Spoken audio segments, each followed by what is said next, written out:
Good morning, everyone. My name is Summer Williams, and this is my special populations presentation on autism, and this is for 46. So let's get this started.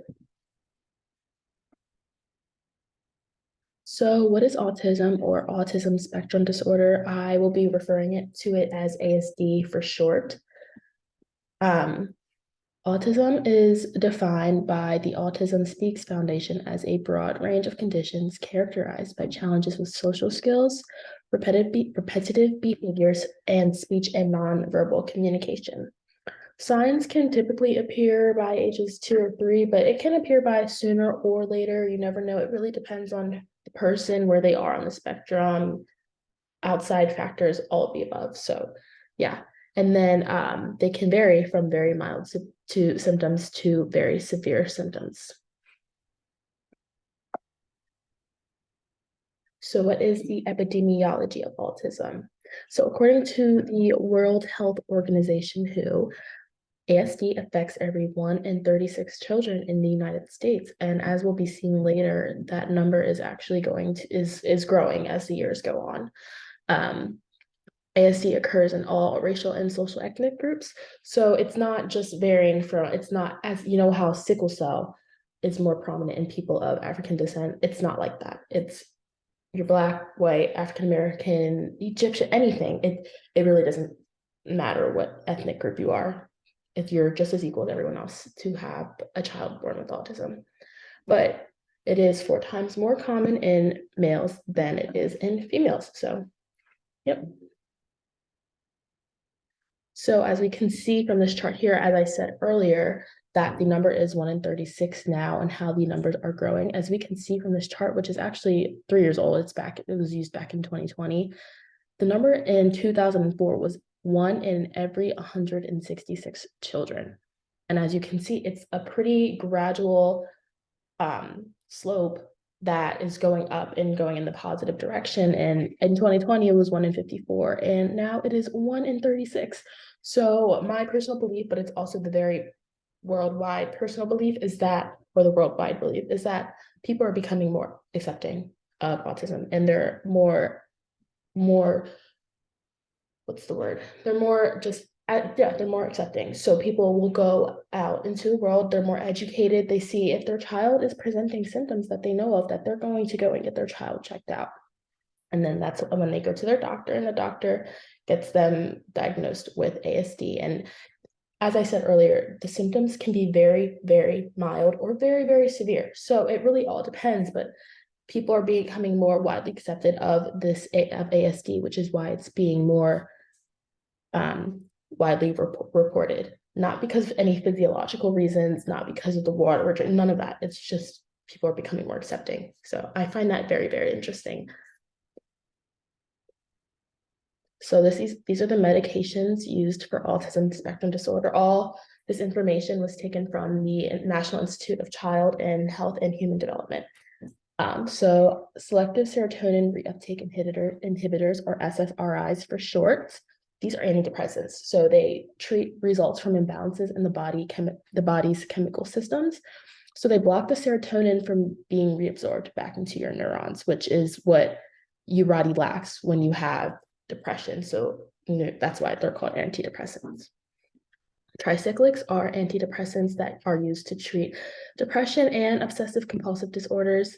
They block the reuptake of serotonin and norepinephrine in the presynaptic terminals, which leads to increased concentrations of norepinephrine in the synaptic cleft.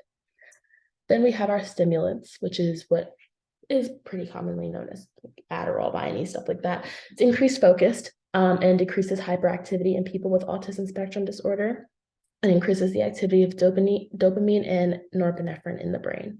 And then our last two are our anti-anxiety meds and our anticonvulsants, which is for seizure disorders.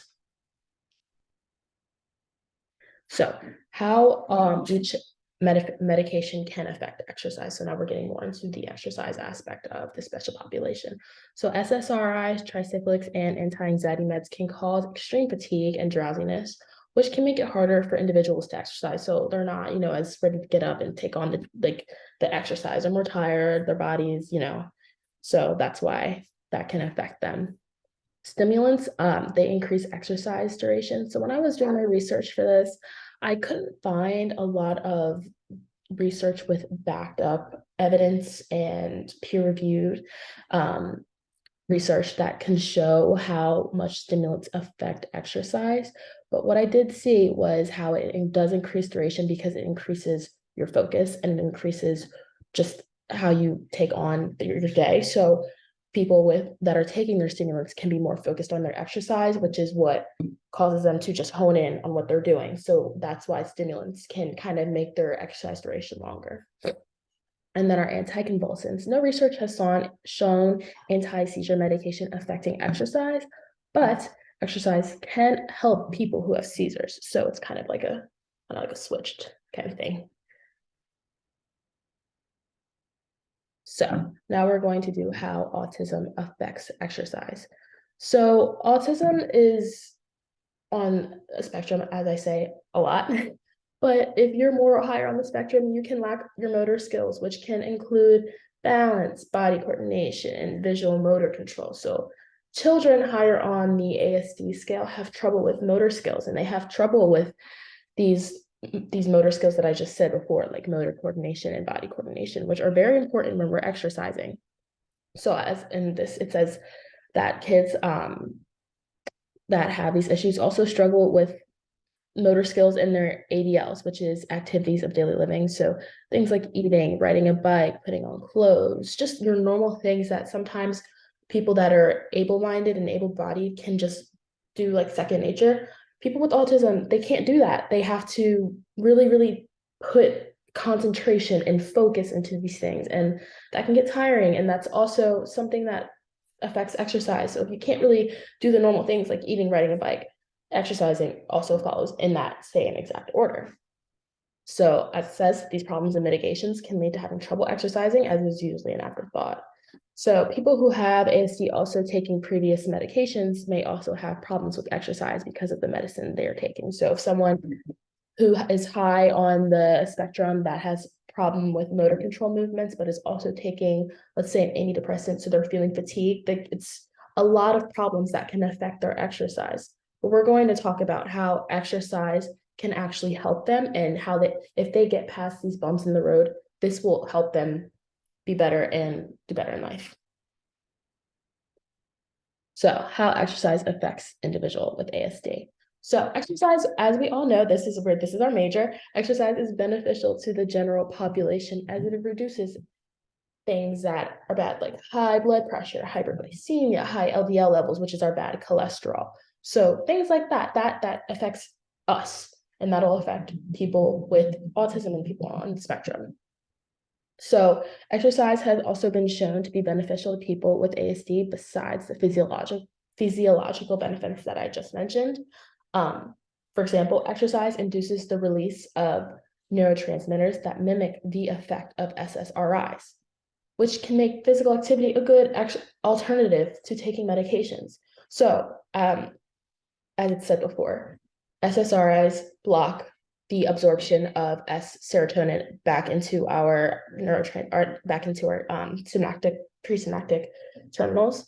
So that's what exercise does naturally. So we don't want to be taking all of these medicines and medications. And when we can do something just as simple as exercise to be able to do that for us, it's amazing. And it's one less thing that people on the spectrum and their family members and loved ones have to worry about. So something as simple as exercise can fix that. Also, exercise has shown to increase social levels in children with autism spectrum disorder, or ASD, who exercise rather than children who do not, which is something that we will touch on later on. So I came across this China study, which that relates to the last PowerPoint, or the last point in my slide.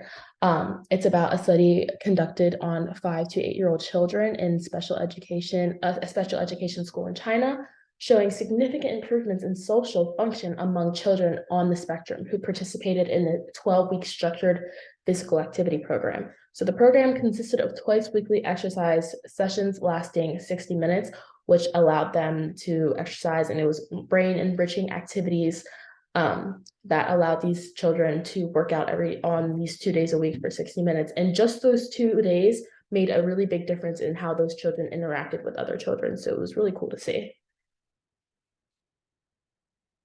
So now we are going to be going over my case study. So mine starts at a 13-year-old male who was diagnosed with autism at 3 years old. He is physically inactive. He has a 15-minute walk to school, but his parents drive him.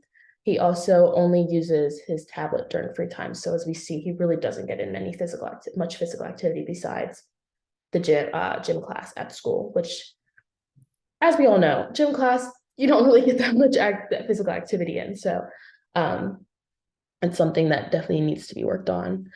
He was diagnosed with a seizure disorder, so he takes anticonvulsant medication. He also has high blood pressure and high blood sugar, which at 13, you should not be worrying about. That is not something, unless you have parents who predispose you with those genetics.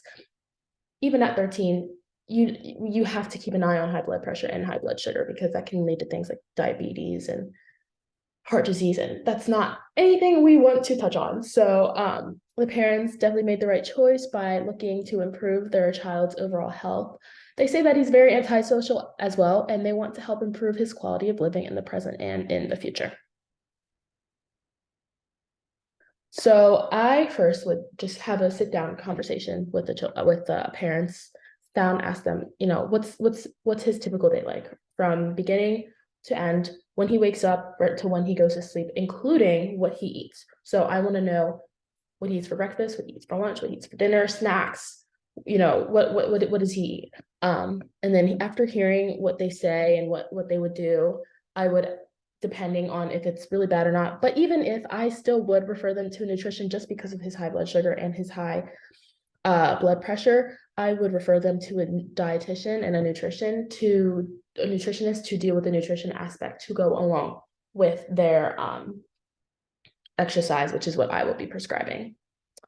So next, I would prescribe him a daily exercise of at least 1 hour a day.